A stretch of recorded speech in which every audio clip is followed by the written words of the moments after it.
Saya berapa kali juga mau lepas jubah, ada jenuh, bosen di sini kan. Karena saya jenuh di Sakyawanaram sudah lama 12 tahun. Saya dikirim kemana Romo? Di Palembang itu ditugaskan sama Ate itu. 98 itu. Dulu ke Makassar bareng sama Ate. Ate pulang, saya ditinggal di Makassar. Saya dibuang ke Ambon. Aduh, saya mau sekolah nggak jadi gitu kan.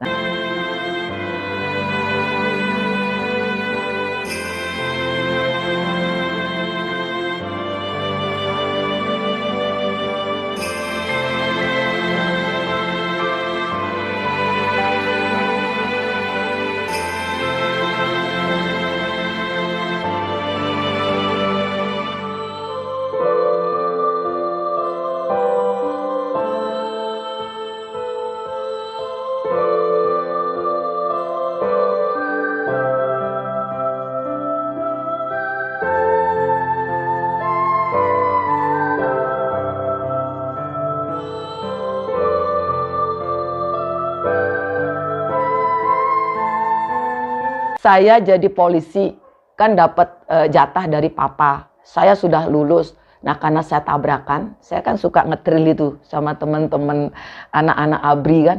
Jadi kita anak kolong. Jadi cukup nakal saya Romo. Saya bandel, saya nakal gitu. Jadi mungkin dengan saya tril itu, saya tabrakan, jadi saya nggak diterima jadi polisi, jadi polwan. Padahal saya lulus itu. Lagi sekali dites kan untuk dikirim ke Megamendung. Dulu Megamendung, baru sekarang saya tahu Megamendung itu di sini. Jadi itu sejarahnya tidak jadi polwan, ya saya jadi bikuni. Tadinya saya tidak mau sekolah di Semaratungga Romo. Saya ingin kuliah yang lain. Saya ingin tadinya sekolah kesehatan. Jadi di Surabaya. Tidak jadi saya sekolah. Jadi sekolahnya Semaratungga. Ya, sekolah agama saya. Saya bilang, aduh lebih baik saya sekolah fisika ya. Daripada saya abidama nggak jelas ini. Kan saya agama Hindu Romo. Jadi saya dari SD itu, saya SD baru sekolah situ kan pindahan papa. SD sampai SMA saya Hindu. Saya Hindu. Jadi ngapain saya sekolah di Semaratungga, kok kampusnya seperti ini kan. Dinginnya gimana gitu kan. Saya pingin kembali saja. Tapi kan cita-cita beda ya sudah. Karena ini kedua orang tua saya menyuruh saya sekolah di sini. Jadi saya bakti kepada orang tua, saya mempertahankan di Semaratungga. Semaratungga pertama akib IIAB Semaratungga ya saya. Kalau saya pulang itu mungkin nggak tahu itu Semaratungga. Mungkin habis mungkin itu sekolah Semaratungga itu. Saya duduk di sini kan Ate ngajarnya kuliah umum. Jadi begini, kok Bandi itu ada ininya ya, ini kok dia ngeliatin aku, wah terlalu banyak dosa kamu, terlalu banyak. Terus besokannya Ate lagi ngisi, saya pojok, lagi diliatin saya, ada apa? Saya diliatin terus, dipandang gitu sama Banti Asin Jinara kita itu. Sudah gitu, sudah tamat, saya mau sekolah lagi, terus jadi samaneri kan. Nah.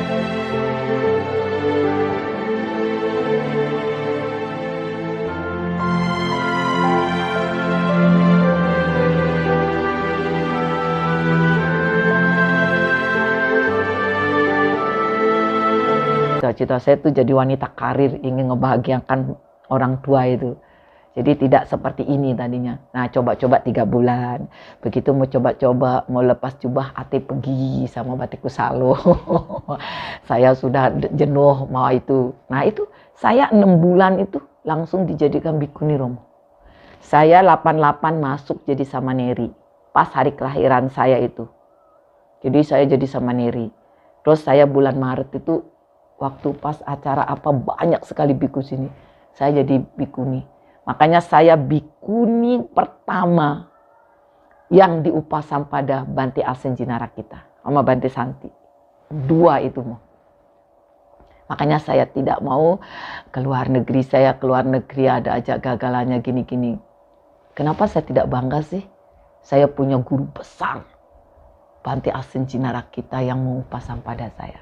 Walaupun itu banyak godaannya, tertekan sebenarnya waktu saat itu. Kamu kan tidak sah. Kamu kan harusnya di luar negeri, Upasampada gitu. kenapa saya tidak bangga sih? Saya diupah Sampada sama Bante Asen Jinara kita ini. Gitu. Jadi beliau langsung waktu saya, jadi sama Neri Atai saya. Jadi mengalir gitu Romo. Nah, saya tidak pernah merasa berkecil hati. Makanya bagaimana saya bisa itu, jadi bikuni itu tidak ritual. Tapi saya menjadi praktisi. Makanya saya belajar terus diajarin sama Ate. Disuruh saya baca buku Merah Repa Romo. Saya disuruh baca ini. Pulang Ate dari mana ditanyain. Nah, jadi saya pernah di hadapannya Ate ceramah. Ate begini, ayah, aduh saya disuruh ceramah di atas dipanggil. Saya bilang kenapa yang lain tidak gitu. Kadang-kadang saya berpikir berkah saya tuh mau. Yang lain kok tidak gitu. Sudah tidak saya, terus saya dikasih Bante Lama. You main gitu. Kalau you ini pokoknya Dharma itu harus saya bisa itu. Sampai saat ini kenapa Bante Asen seperti itu saya juga nggak tahu. Hanya saya tahu. Cuma yang tahu itu Mbak Sundari, terus Mas Parjo. Saya tuh sedih pengen lepas jubah. Ngapain Bante ini lepas jubah? Nah, saya diajarin untuk melatih kesabaran saya tuh jadi baby sisternya Trijanoko itu. Romo tahu kan? Ngangkat ya itu jadi apa gendong Trijanoko.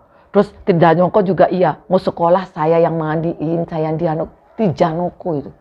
Di situ saya dilatih untuk kesabaran saya sama Ate itu. Di situ tuh. Pokoknya saya terus kenapa gitu. Nah, baru saya tahu jawabannya saat ini gitu. Jadi saya bisa seperti saat ini saya bisa ngajar anak-anak ITB. Saya bisa ceramah sama anak-anak mahasiswa. Pada zaman dulu saya tidak bisa apa-apa.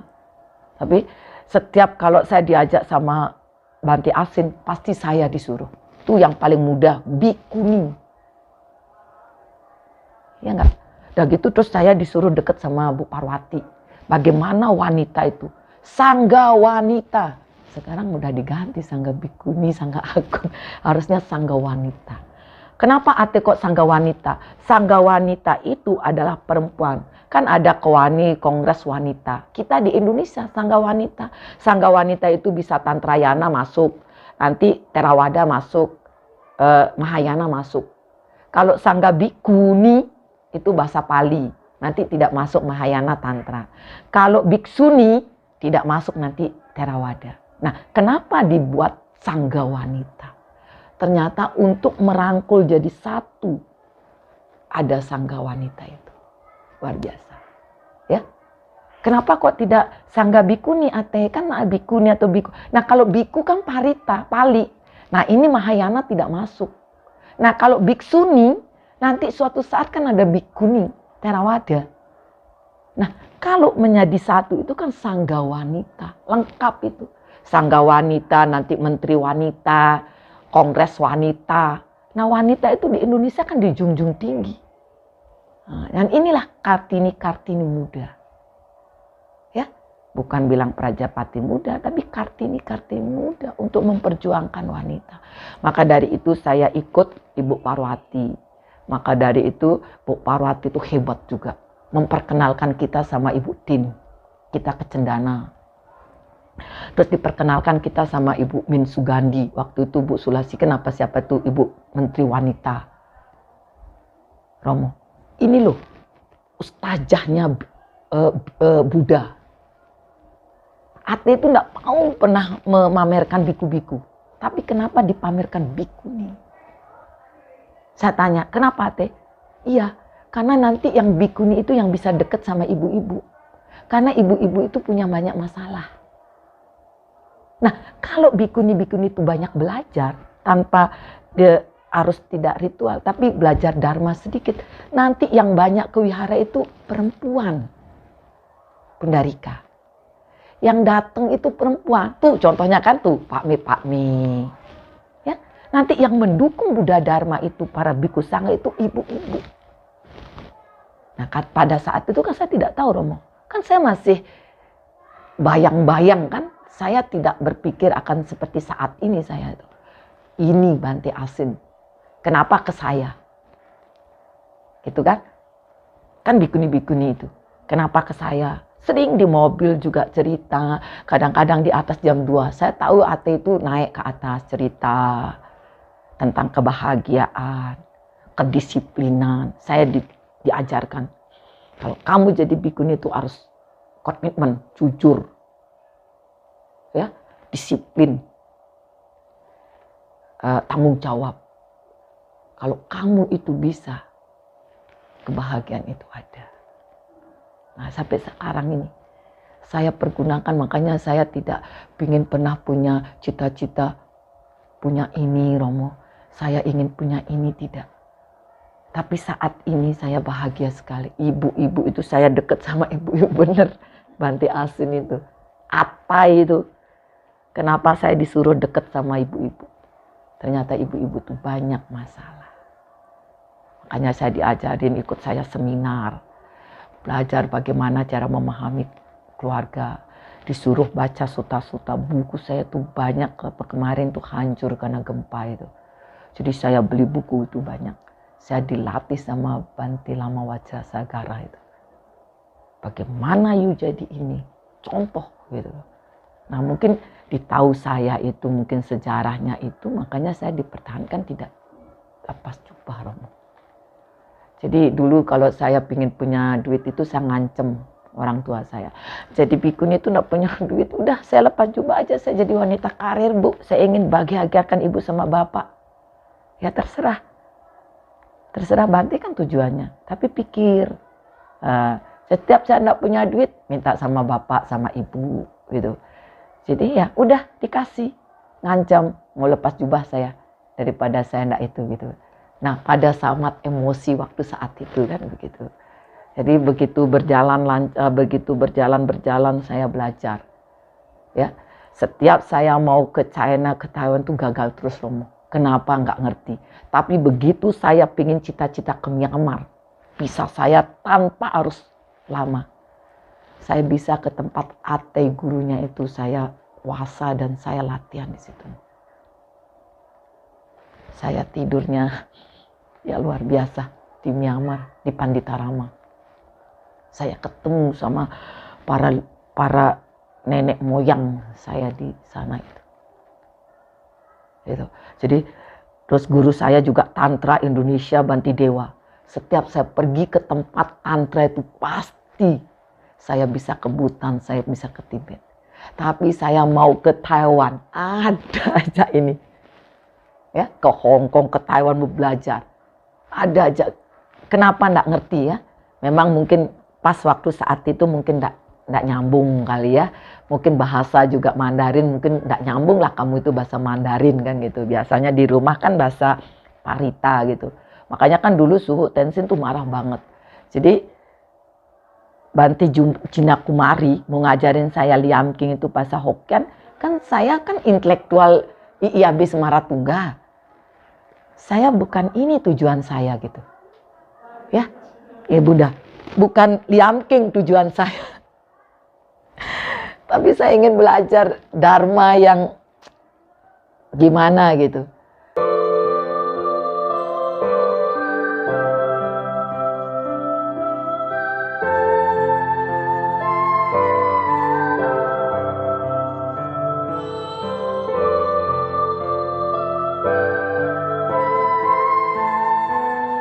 Itu sejarahnya. Jadi kenapa saya jadi seorang bikuni. Itu pun juga papa, aduh tahu nggak nak, winayanya berat. Masa kamu jadi bikuni? Makanya papa bilang, siapa gurunya? Banti Jinakumari. Nah, Banti Jinakumari itu adalah suhu yang paling cerewet, yang paling galak zaman itu gitu. Tapi ya cukup juga Banti Jinakumari ngajar saya tentang apa namanya itu, tentang kedisiplinan juga. Guru-guru saya orang-orang hebat.